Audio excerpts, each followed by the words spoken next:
नमस्कार, मी पंजाब डक. आज आहे 31 मार्च 2026. मी म्हटलं होतं ना 30 तारखेला राज्यामध्ये प्रत्येक जिल्ह्यात वादळी वाऱ्यासह पाऊस पडणार. तर ठिकठिकाणी गारपीट देखील झालं, शेतकऱ्याचं अतोनात नुकसान झालं. आणि आता मग शेतकऱ्याचे परत फोन येईल की पाऊस कधीपर्यंत आहे.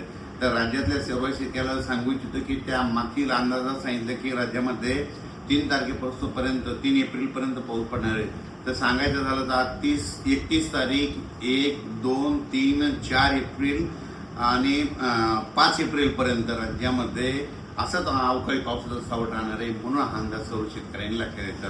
मग सांगायचं झालं तर आज देखील म्हणजे आज 31 मार्चला देखील आज देखील मराठवाड्यामध्ये विदर्भामध्ये आज देखील पाऊस पडणार आहे. तिकडं उत्तर महाराष्ट्राकडे देखील असणार आहे. म्हणून हा अंदाज लक्षात द्यायचा.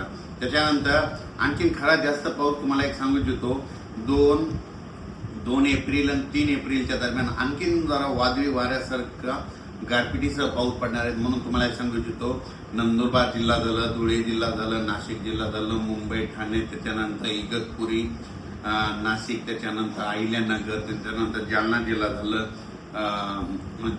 जिल्हा झालं, संभाजीनगर झालं, जळगाव जिल्हा झालं, धुळे, नंदुरबार, जळगाव, बुलढाणा जिल्हा, अकोला जिल्हा, अमरावती, वर्धा, नागपूर, भंडारा, गोंदिया, चंद्रपूर, यवतमाळ, वाशिम, हिंगोली, नांदेड, परभणी, लातूर, लातूर, बीड, धाराशिव, त्याच्यानंतर जालना, त्याच्यानंतर अकोला, अमरावती ह्या पट्ट्यात आणि त्याच्यानंतर इकडं साताऱ्यापासून म्हणजे कोल्हापूर, सातारा तसेच पुणे ते तसा पट्टा संगमनेर, अहिल्यानगर, जळगावपर्यंत चांगल्या स्वरूपाचा पाऊस पडणार आहे. काही ठिकाणी खूप गारपीट पाहायला भेटणार आहे. गारपीट देखील होणार आहे. म्हणून ज्यांचं कांदा असेल, गहू असेल त्यांनी काळजी करून घ्यावी. या पावसामध्ये विजेचं प्रमाण जास्त आहे. म्हणून शेतकऱ्यांनी झाडाखाली थांबू नये. आपली पाळीव प्राणी पशुधन झाडाखाली बांधू नये. म्हणून हे देखील सर्व लक्षात द्यायचं. म्हणजे 4 तारखेपर्यंत 4 एप्रिलपर्यंत राज्यात असंच अवकाळीचं दररोज वेगवेगळ्या जिल्ह्यात वेगवेगळ्या विभागात पाऊस पडणार आहे. म्हणून हा अंदाज लक्षात द्यायचा. आणि 5 एप्रिलला फक्त नागपूरमध्ये, वर्धा, भंडारा 5 तारखेला तिकडं जाईल आणि 6 तारखेपासून राज्यातलं वातावरण कोरडं होईल. म्हणजे 6 एप्रिल नंतर राज्यात कोरडा हवामान होणार आहे. म्हणून हा अंदाज सर्व शेतकऱ्यांना लक्षात द्यायचा. पण आणखीन पण 31, 1, 2, 3, 4 तारखेपर्यंत 5 दिवस पावसाळ्यासारखा पाऊस पडणार आहे. खूप ठिकाणी गारपीट होणार आहे. काही जणांना म्हणजे आतापर्यंत गारपीट ज्या भागात झाल्या तिथं देखील गारपीट पाहायला भेटणार आहे. म्हणून हे अंदाज सर्व शेतकऱ्यांना लक्षात द्यायचा. खास करून शेतकऱ्याला सांगू इच्छितो जे कांद्याचा पट्टा आहे म्हणजे साताऱ्यापासून ते असा बारामती, पुणे म्हणजे जवळपास 150 गाव आहेत. तर पुणे असा कोकणपट्टी, त्याच्यानंतर अहिल्यानगर, बीड जिल्हा, संभाजीनगर, इकडे नाशिक, जळगाव ह्या पट्ट्यामध्ये जरा जास्त गारपीट होणार आहे.